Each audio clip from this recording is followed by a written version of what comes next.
in what they call herringbone. We're always traveling herringbone formation, always. Which means that this tank, his main gun is off this way. This tank's main gun is off this way. And it goes on back, and the lead tank, his gun is dead center.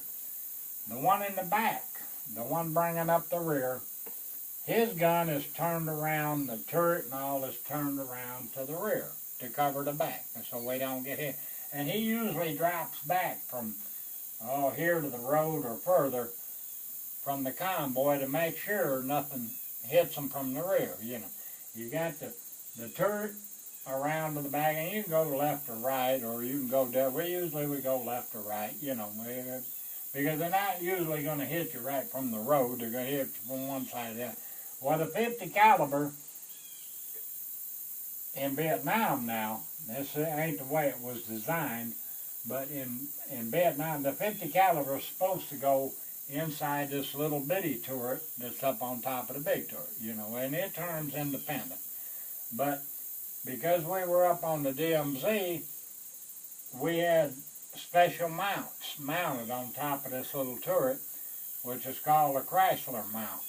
Which the 50 sits up there, it's got two pins, a front pin and a back pin. And because of the threat of the MiGs and shit, if the 50's in that little turret, it can't elevate high enough to take on aircraft.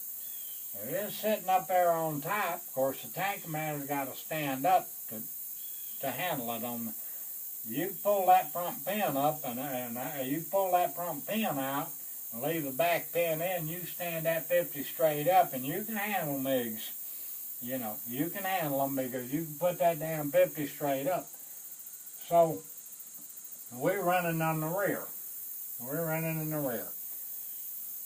Which is normally a pretty, you know, it's a pretty safe job. You know, it's just, loader says,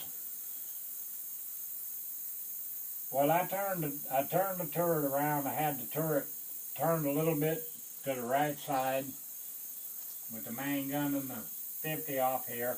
And for some reason, I decided I'd turn the 50 around so I could see where we were going. You know, I turned my little cupola around.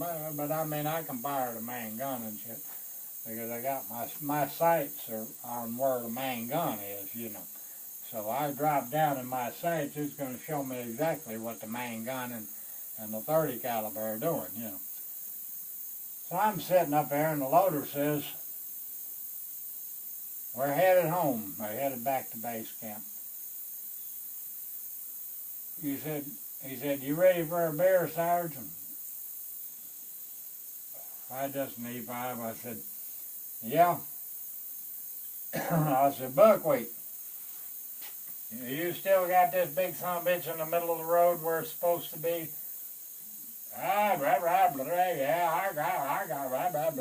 I said, you need a cold drink? But he didn't drink nothing but scotch. But he had to have a Coke, you know. I like to have a Coke. I don't drink that old beer like you do. I said, yeah, I went back in the cooler, got a Coke. And he said, the loader said, 3 cold beers and 1 Coke coming up. Well, now it's 120-something fucking degrees, you know.